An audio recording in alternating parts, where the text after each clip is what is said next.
제목으로 은혜의 말씀을 함께 나누도록 하겠습니다. 히브리서 4장 14절에서 16절 말씀 보겠습니다.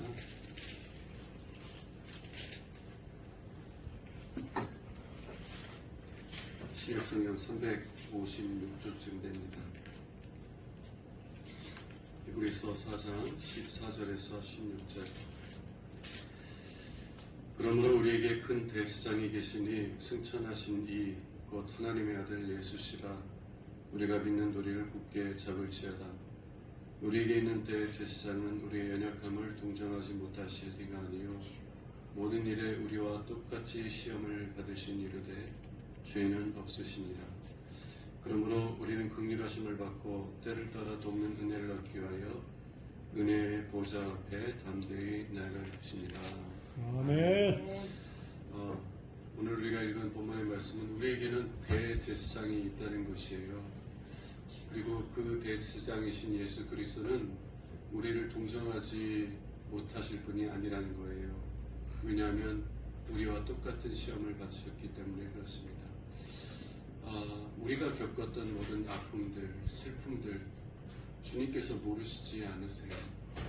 우리가 줄이고 우리가 아프고 우리가 애통하는 모든 것들 주님께서 다 겪으셨기에 우리의 슬픔이나 우리의 아픔만이 아니라 우리의 연약함을 모르시는 분이 아니라는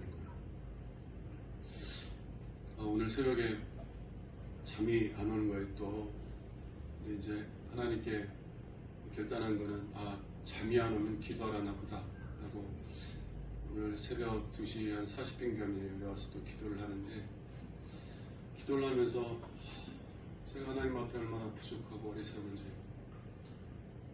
그냥 하나님 불쌍히 여겨달라는 그런 기도밖에는 할 수가 없더라고요. 하나님 불쌍히 여겨주세요. 제 미련함과 제 어리석음 때문에 성도들이 상하지 않도록 주님께서 핏값을 주시고 사시는 주의 자녀들이 저 때문에 상하지 않게 하나님 저를 긍휼히 여겨달라고 기도를 하게 되는데요. 주님은 제 마음을 아시는 거예요. 왜? 주님도 그렇게 연약함 속에서 사셨기 때문에 주님 아세요. 우리의 연약함을 아시고 우리의 부족함을 아시고 우리의 어리석음을 아셔서 그런 어리석은 모습들을 보면서 아유 이제는 너 싫다라고 하는 것이 아니라 우리가 연약하면 연약할수록 더 불쌍히 여겨주시고 우리에게 더 긍휼과 은혜를 부어주시길 기뻐하시는 분인 줄 믿습니다. 그런 대상이 있어요. 우리에게 있는 대상은 우리의 연약함을 동정하지 못하실 분이 아니에요. 우리의 연약함을 동정하실 수 있는 자라는 것이에요. 그러므로 어떻게 하라고요? 우리가 기도로 하나님의 은혜의 보좌에 나갈 때 기도로 은혜의 보좌 앞에 나간다는 것은 하나님의 지성소, 하나님의 보좌가 계신 지성소에 우리가 기도로서 하나님께 나갈 수 있다는 거 말씀드렸죠? 꼭 예배실에 있는 것만이 아니라 여러분들이 집에 있든 직장에 있든 어디에 있든 여러분들이 예수 그리스도의 이름을 힘입어서 기도로 하나님께 나가면 언제나 하나님의 은혜의 보좌, 지성소에 들어갈 수 있다는 거 말씀드렸죠? 아멘. 들어가서 어떻게 해요?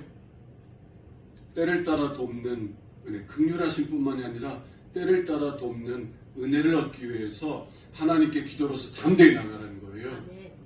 자, 근데 오늘 이 말씀에서 우리가 주목할 것은 때를 따라 돕는 은혜라는 것이에요. 다시 말하면 하나님께서 우리의 기도에 응답하실 때가 있다는 것입니다. 내가 원하는 때가 아니라 하나님이 원하시는 때, 하나님이 보실 때 우리에게 가장 알맞고 합당하고 적합하다고 여기는 응답의 때가 있다는 것이에요. 그 때를 기다리면서 믿음으로 기도를 해야 된다는 것입니다. 우리가 때때로 기도하다 보면은요, 우리가 기도하는 것이 응답이 안 될 때가 있어요. 성경에서는 예수님이 무엇이든지 기도하고 구하는 것은 받은 줄로 믿으라. 그리하면 너희에게 그대로 되리라. 아멘. 약속하셨어요. 목사님들, 또 기도하는 분들은 기도하면 하나님은 반드시 응답해 주셔. 아멘. 그런데 나는 왜 안 돼? 내가 정말 열심히 기도했는데 하나님은 내 기도에 응답하지 않으시는 것 같아. 그럼 어떤 생각이 들어요? 아, 저분들은 특별한 사람이고 나는 특별하지 않아서 그런가 보다. 아, 하나님이 저 사람을 사랑하는데 나는 사랑하지 않아서 그런가 보다.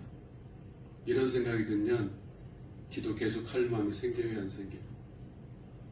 기도에 열심을 냈다가도 그 열심이 식어가요. 그러면 한때 열심히 기도했던 사람들이 기도의 자리를 떠나서 기도하지 않는 사람들이 되어가더라고요.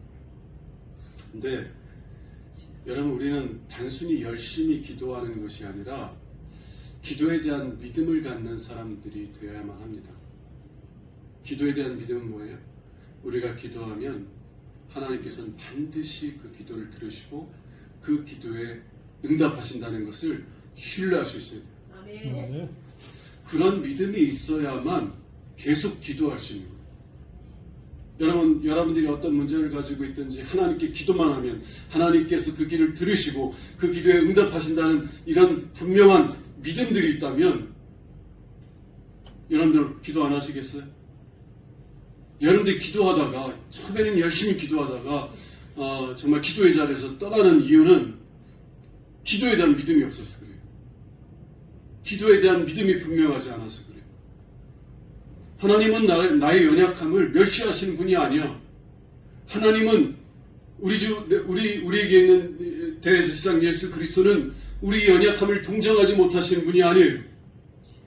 우리가 연약하면 연약할수록 그 연약함을 가지고 하나님께 나오는 우리들을 더 불쌍히 여기시고 더 섬세한 사랑의 손길로 돌봐주시는 분이에요.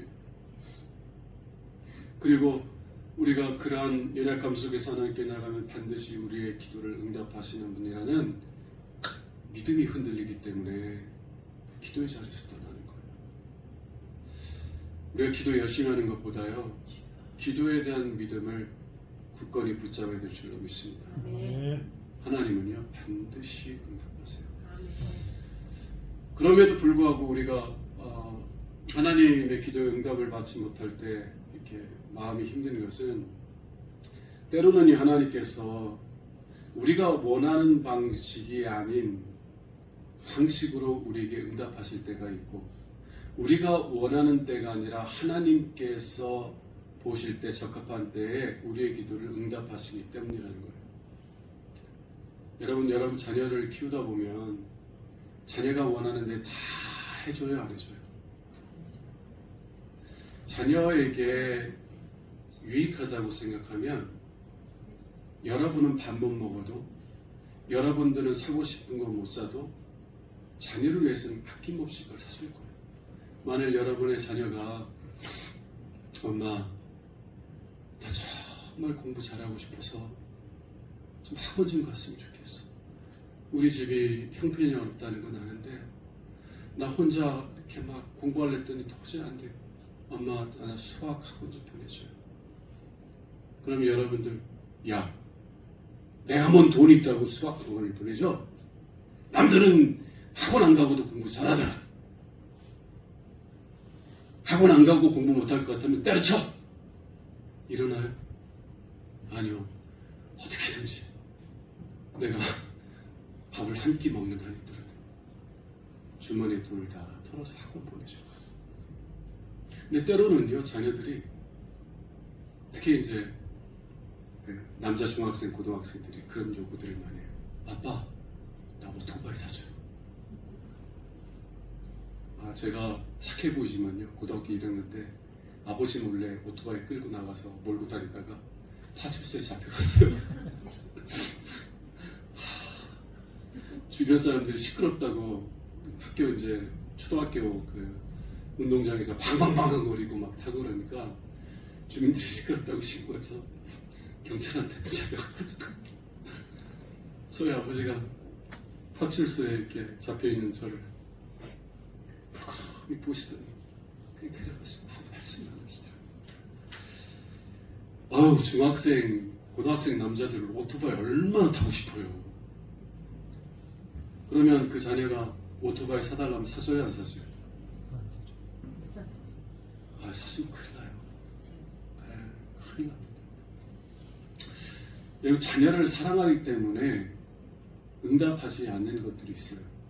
또 자녀를 사랑하기 때문에 다른 방식으로 응답할 때가 있어요. 왜 그래요? 사랑하는 자녀이기 때문에 그래요. 여러분, 이방 종교들은 우상을 섬기잖아요. 우상은, 이방 신들은요, 자기에게 제사를 지내는 자들이 자기에게 원하는 것만 갖다 주면 기도에 응답을 해줘요. 그들이 어떻게 되느냐 상관없이 그들이 내가 원하는 대로 나에게 예배를 하고 제사를 지내고 기도를 하면, 그래서 자기 마음을 흡족하게 해주면 그 제사 드리는 자가 원하는 것을 들어준다는 거예요. 근데 아무리 제사를 잘 지내도 그 제사를 지내는 사람이 그 귀신의 마음을 흡족하게 하지 않으면 어떻게 해요? 안 들어주는 거예요. 오히려 꼬장 부리잖아요, 귀신들이. 우리 하나님은 그런 분 아니에요. 여러분들이 정말 정성을 다해서 여러분의 시간을 드리고 여러분의 마음을 드리고 여러분의 물질을 드렸다고 해서 하나님이 그래 네가 내 마음을 흡족해 줬으니 내가 네 원하는 거 줄게, 이런 하나님이 아니에요. 여러분들이 제대로 구하지 못해도 여러분들의 필요한 것을 아시는 주님께서, 아버지께서 여러분들이 구한 것보다 더 좋은 것을 주시기를 기뻐하시는 하나님이시죠. 아멘. 그래서요, 때로는 내가 원하는 것을 하나님께서 들어주시지 않을 때도 있어요. 내가 원했던 것보다 내가 원하는 방식이 아니라 다른 방식으로 하나님께 응답해 주실 때도 있어요. 또 때로는 10년 지나서 응답해 주실 때도 있고, 심지어는 성경에 보면 40년 지나서 기도에 응답해 주실 때도 있어요. 왜 그래요? 여러분들은 하나님에게 사랑받는 자녀이기 때문에 그렇습니다.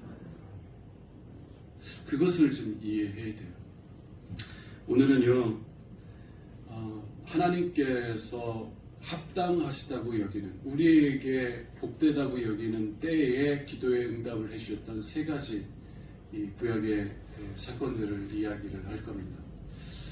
하나님께서 우리가 원하는 방식이 아니라 하나님께서 보시기에 좋은 방식으로 응답하실 때도 있고, 또 우리가 원하는 때가 아니라 하나님께서 보시기에 가장 좋은 때에 우리의 기도에 응답하실 때가 있다는 거예요. 자, 그 때에 대해서 세 가지 예를 한번 들어보도록 하겠습니다.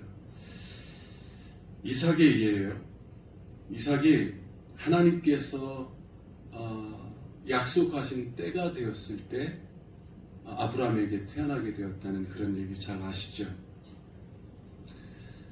여러분, 하나님께서 아브라함이 75세 때 너를 큰 민족의 조상으로, 많은 민족의 조상으로 세우시겠다고 약속했어요. 그 약속은 뭐예요? 당연히 자기에게 아들을 주시겠다는 약속이에요. 아니, 아들 주는 것 없이 어떻게 큰 민족이 일어나? 75세가 되었어도 아들 하나 없었던, 자녀 하나 없었던 이 아브라함에게 하나님께서는 자녀의 약속을 주신 거예요. 근데 단순히 아들 하나를 주시겠다는 것이 아니라 너를 큰 민족으로 세우고 그리고 많은 민족의 조상으로 세우시겠다고 약속해 주신 거예요. 그 약속을 믿고 아브라함이 갈대 우를 떠나서 하나님의 인도하신 가나안 땅으로 들어오게 된 거예요. 자, 근데 1년이 지나도 5년이 지나도 10년이 지나도 어떻게? 하나님께서 약속하신 아들을 안 주는 거예요. 그래서 처음에는 하나님께서 나에게 아들을 안 주시니까, 상속자를 안 주시니까 집에서 길리운 이 엘리에셀을 내 상속자로 삼겠습니다. 그랬더니 하나님이 아니다. 그가 내 상속자가 아니라 내 몸에서 태어날 아들이 너의 상속자가 되리라. 그렇게 말씀하셔서 그거 믿고 또 지냈는데 10년이 넘어가는데도 하나님께서 아들을 안 주셔. 그 어떻게 해요? 하갈을 들여서 아들을 낳죠. 근데 하나님이 그 아들도 아니래. 그리고 몇 년 뒤에서 하나님이 그 약속을 지켜주셨어요. 25년이 났어요. 여러분, 왜 25년이라는 시간이 필요했던 겁니까? 여러분들이 정말 간절히 어떤 문제를 보고 기도했어요. 10년 지나서 10년 동안 계속 그 기도할 수 있어요? 20년 동안 그 계속 기도할 수 있어요? 여러분 아마 10년만 지나도 다 포기할 거예요. 그 기도. 그리고 한 20년 지나면 내가 그런 기도 했었나? 생각할 거예요. 아브라함도 그랬어요. 아들 달라고 계속 기도했는데 24년째가 됐을 때는 어떤 줄 아세요? 하나님 와가지고 내가 내년에 너에게 아들을 주려 했더니 아브라함과 사라의 반응이 뭐였어요? 웃었어요. 웃었어요.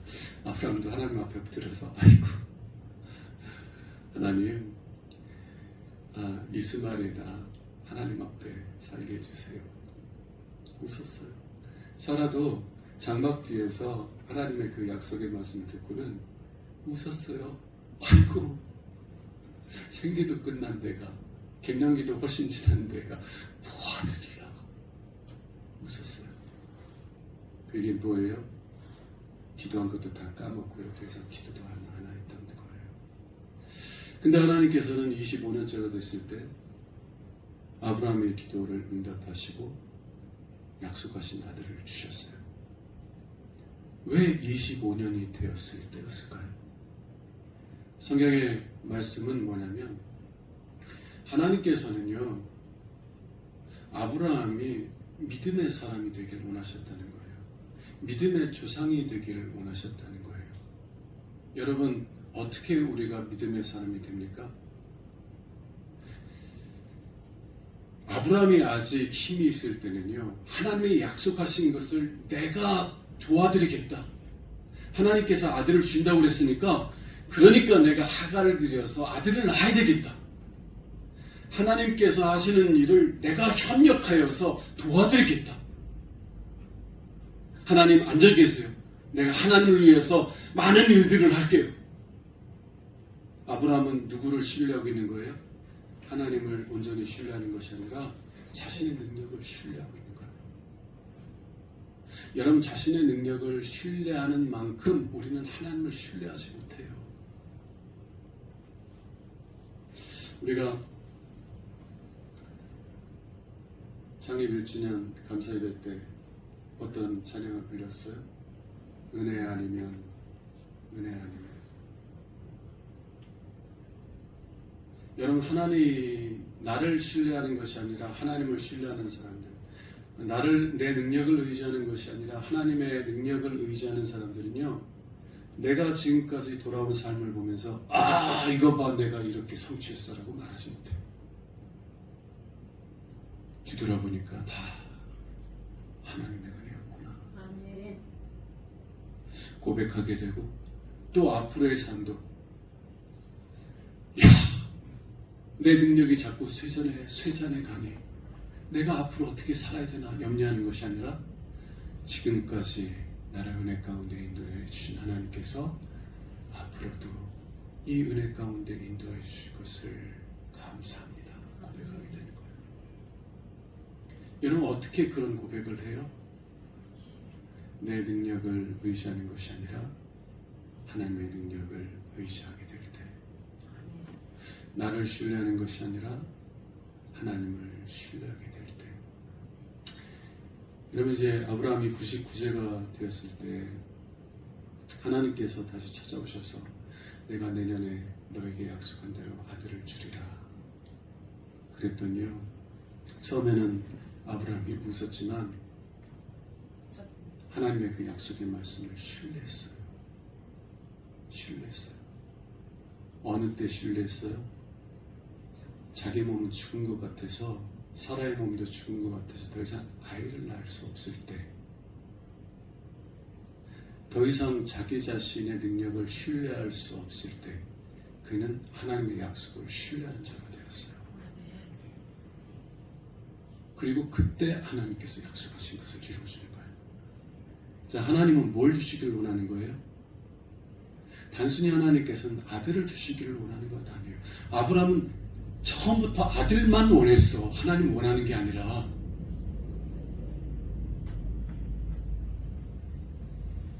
근데 하나님은 아들만 주시는 것이 아니라 하나님 자신도 아브라함에게 그의 하나님으로 주시길 원했던 거예요. 그래서 그가 그러한 믿음의 사람으로 세워지시기 위해서는 25년이 되는 그때가 합당한 때였다는 것을 하나님은 아신 거예요.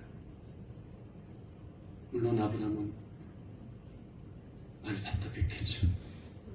그러나 그 시간들 통해서 하나님은 이 아브라함을 믿음의 사람으로 세워가셨고, 그리고 100세가 돼서 아들을 주셨을 때 아브라함은 하나님은 죽은 자를 살리시고 없는 것을 있는 것처럼 부르시는 하나님이구나. 나는 아무것도 할 수 없어도 하나님께서 약속하시는 하나님은 반드시 그 약속을 이루시는 하나님이시구나. 나는 믿음을 갖게 되었다는 거예요.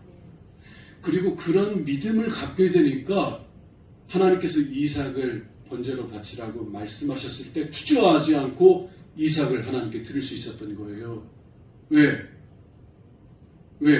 하나님께서는 이삭을 통하여 아브라함의 후손으로 오실 예수 그리스도를 보내시겠다고 약속하셨기 때문에 그래요. 하나님께서 약속하신 것은 하나님 스스로 패하시지 않는 분이라는 걸 알았어요. 하나님께서는 약속하신 것을 반드시 이루시는 하나님이시라는 것을 그는 배웠어요. 그래서 어떻게 이삭을 드릴지라도, 이삭을 죽음에 내어줄지라도 하나님 그 이삭을 죽은 자 가운데 살리실 것을 신뢰했다는 거예요. 하나님의 약속을 신뢰하는 자가 되었기 때문에 이삭을 내어놓으라 그래도 그는 주저하지 않고 이삭을 내어주는 믿음의 사람이 되었던 거예요. 여러분, 때로 우리가 하나님께 간절히 기도하면 바로바로 응답하실 때가 있어요. 아니, 기도하지도 않았는데 하나님이 급하셨는지 그냥 알아서 그냥 역사하실 때도 있어요. 생각만 했는데도 하나님께서 막 이루어주실 때가 있어요. 근데 어떤 거는 아무리 기도해도 하나님은 응답을 안 해주시죠. 그래서 잊고 살아요. 내가 그런 기도를 했었나.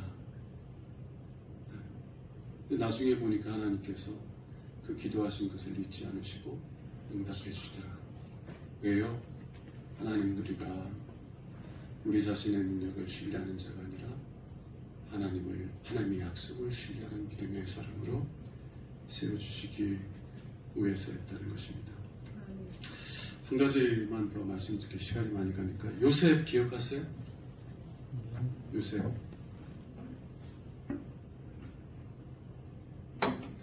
요셉이 참 억울한 일 많이 당했죠.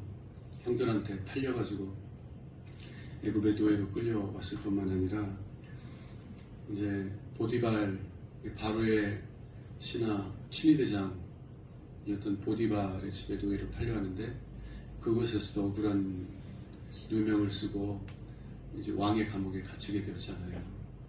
얼마나 억울하고 힘들고 그랬을까요? 근데 거기에서 이제 감옥에서 있으면서 왕의 두 신하들을 만나게 됩니다. 감옥에서 술 맡은 관원장과 떡 맡은 감원장을 만나게 되는데, 그들이 같은 날에 꿈을 꿔요. 그러면서 그들의 꿈을 이제 해석해 주면서 이제 이 요셉이 술 맡은 관원장의 꿈을 해석해 주면서, 당신은 이제 곧 풀려날 텐데 풀려나게 되면 바로에게 내 억울한 사정 좀 얘기해달라. 나는 그런 부끄러운 일을 행한 적이 없다. 그러니 나는 억울하게 여기 들어왔으니 바로 왕에게 지금 이야기해서 나를 이 감옥에서 좀 나가게 해달라 요청했어요. 그리고 요셉의 해석대로 이 술 맡은 관원장이 복직이 되었어. 복직이 되어서 감옥에 나와서 왕의 앞에 서게 되었는데, 성경에 보니까 뭐라고 하냐면 창세기 40장 23절에서 술 맡은 관원장이 요셉을 기억하지 못하고 그를 잊었더라. 술 맡은 관원장이 요셉을 기억하지 못하고 요셉을 잊어버렸다는 거예요. 이 요셉이 감옥에서 얼마나 간절히 기도했겠습니까? 하나님, 이제 술 맡은 관원장이 이제 복직이 되어서 바로 왕 앞에 설 때 하나님 나를 기억하게 해주세요. 그리고 내 억울함을 바로의 귀에 말하게 해주셔서 제가 이 답답한 감옥에서 벗어날 수 있게 해주세요. 얼마나 간절히 기도했겠어요. 그런데 하나님께서는 어떻게 응답하셨어요? 오히려 그 관원장이 요셉을 기억하지 못하고 잊게 만드셨다는 거예요. 어떻게 이럴 수가 있어요? 어떻게? 그래서 2년 동안 요셉이 감옥에서 썩었어요. 어떻게 하나님은 그 정말 간절한 기도를 듣지 않으셨던 걸까요? 하나님께서는요, 요셉의 기도를 듣지 않으신 것이 아니라 하나님께서 보시기에 가장 합당한 때에 그의 기도를 응답하셨다라는 것이에요. 자, 한번 봅시다. 술 맡은 관원장이 복직하자마자 왕에게 나아가서 요셉을 기억하면서 요셉의 억울함을 이야기했다고 한번 생각해 봅시다. 그러면 왕이 누구의 말을 듣겠어요? 자신의 신변을 맡긴 경호대장의 말, 보디발의 말을 듣겠어요? 아니면 나라도 알지 못하는 외국인 노예의 말을 듣겠어요? 자기가 억울한 일을 당했다고 하는 것은 결국 자기를 가둔 보디발을 고발하는 거거든요. 보디발은 누구예요? 경호대장. 누구에게 경호대장을 맡겨요? 자기가 신임하는 사람. 아니, 그 이스라엘의 그 알지 못하는 땅에 이 외국인 노예가 자기 신하 경호대장을 고발하고 있어요. 그러면 여러분들은 누구의 말을 들을 것 같아요? 당연히 보디발의 말을 듣겠죠. 그리고 당연히 오히려 요셉을 더 벌하지 않겠어요? 어디 노예 주제에 말이야. 내가 신임하는 신하를 고발해? 만일 술 맡은 관원장이 요셉을 기억하고 바로의 앞에 그의 억울한 사정을 이야기했다면 요셉은 감옥에서 풀려나지 못할 뿐만 아니라 더 험한 일을 당하였을 거라는 거예요. 근데 한 2년 후에 바로가 한 꿈을 꿔요. 그죠? 그리고 그 꿈이 매우 두려운데 그 꿈을 해석할 수가 없는 거예요. 그래서 막 답답해하고 있는데 그때 하나님께서 술 맡은 관원장에게 요셉을 기억하게 하시는 거예요. 그래서 요셉 이야기를 하는 거예요. 그가 억울한 일을 당했다 이런 얘기보다 제가 왕이 저를 그 감옥에 가뒀을 때 요셉이란 자를 만났는데 그 요셉이 꿈을 잘 해석하더이다. 제가 이렇게 될 것이라고 했는데 그 말 그대로 제가 이렇게 복직돼서 왕을 섬기게 되었나이다. 그랬더니 왕이 당장 그 요셉을 불러와라. 그리고 그의 지혜로움을 보고서는 어떻게 했어요? 그를 이스라엘 총리로 세웠더라. 하나님께서 요셉의 기도를 안 들으신 게 아니에요. 하나님께서 응답하시지만 우리에게 가장 좋은 때에 응답하시기 위해서 우리를 기다리게 하신다는 거예요. 아멘. 우리가 기도 생활하다가 하나님이 우리의 기도를 들어주시지 않는다라는 생각을 하게 되면 열심을 냈던 사람들도 자꾸 그 자리에 기도의 자리에서 물러가요. 근데 우리는 기억해야 돼요. 기도에 대한 믿음을 가져야 됩니다. 아멘. 하나님은 반드시 응답하신다. 아멘. 아멘. 그러나 때로는 우리가 원하는 때가 아니라 하나님께서 보시기에 가장 좋은 때에 응답하신다는 거예요. 아멘. 왜 그래요?